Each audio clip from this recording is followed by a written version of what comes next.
A little job update. It's dark every night I get done, so I haven't been doing much of an end of the day walk around, but yesterday, by the end of the day, we've hauled out 405 loads. So a little over 4,000 yards of material. And this pile here is all the kind of the junk stuff, or the soft, more like organic dirt or whatever that I found.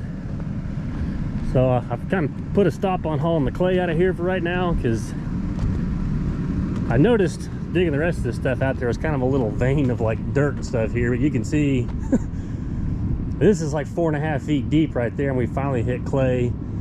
Up there it's maybe a foot or something. It just gradually gets deeper, and then over here I guess got a mess. I was digging this out in the dark last night. It's maybe 2 to 3 feet deep, but it's only like 10 or 12 feet wide. Just like this swath right through here is just more dirt. So I'm actually going to bail it out. We're going to haul it off, and then you probably can't see because the sun, that corner, and then that whole hillside's all good clay, so I want to save it to have to cut.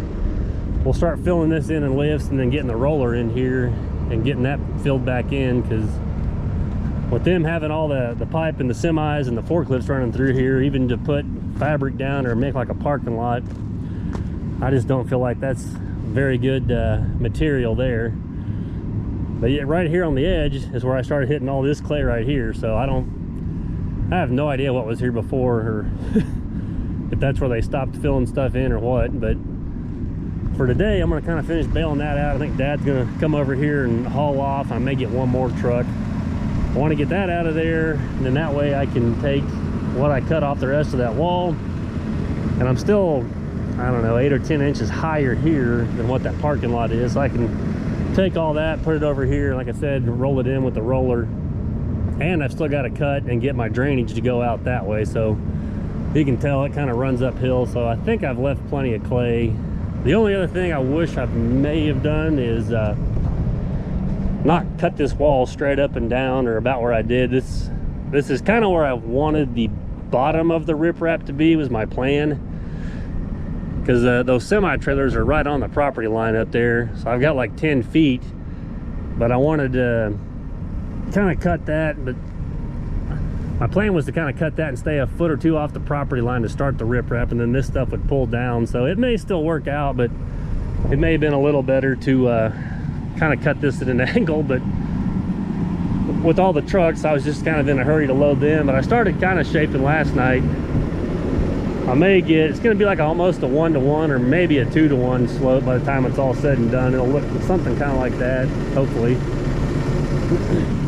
So yeah, that was the only thing. It was kind of I didn't know the best way to go about it, and it was just one of those deals. I needed this stuff out of my way, so it was just bailing and loading trucks quickly. But we're gonna make it work. So we're gonna let the machine warm up, and then we'll get in here and start bailing out some more mud. Yeah, you can kind of see when I dig this out, it's got a little bit of clay mixed in with it. I'm kind of actually starting to go back uphill now.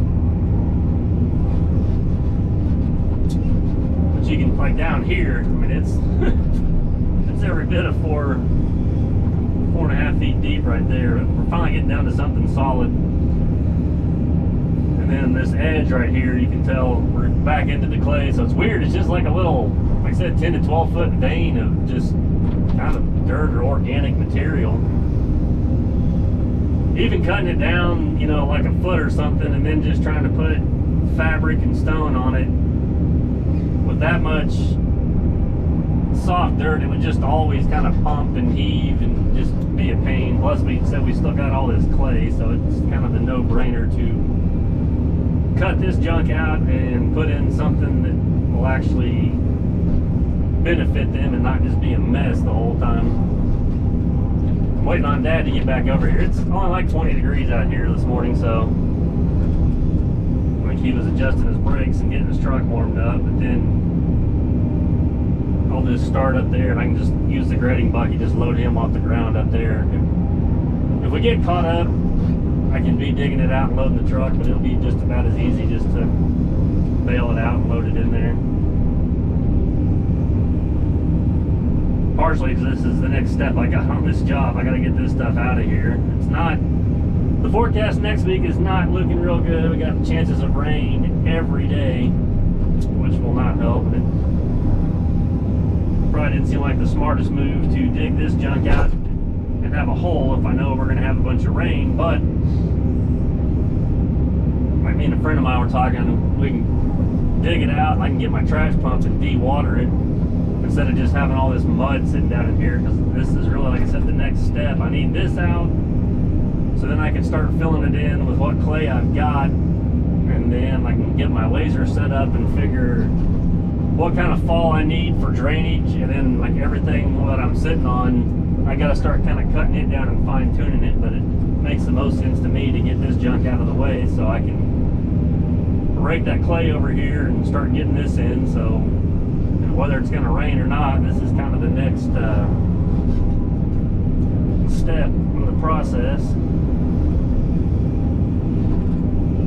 I'm not cutting that all the way to the fence. I just don't want to, part of it, I don't want to cut it out and then, you know, it takes a week or something to get this clay back in there with the rain and make it where that fence is able to lean over. So when they do take it down, we'll have to go in there, because it looks like this same material's kind of the, you know, the first 10 feet of that fence, it looks like they actually just started putting stone down on top of whatever was there, because it's real soft and spongy and stuff. So when they do decide to move the fence, we'll probably just have to cut out a swath of that like I'm doing here, but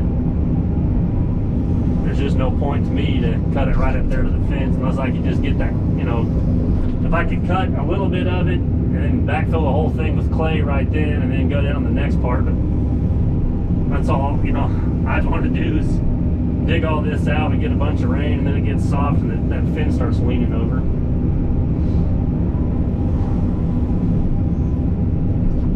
Yeah, it's still pretty soft right there.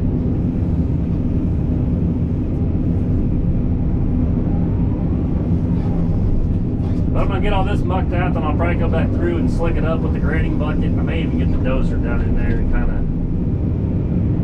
clean it up a little bit better, square it off, and then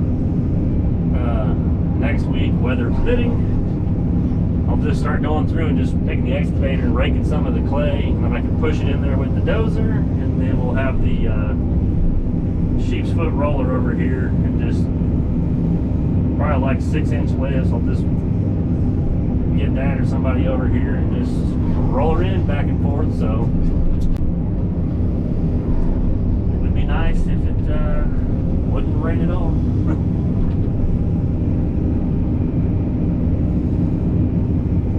We still need rain. We're still behind on it, but it's one of those deals like I wish it'd rain in a week.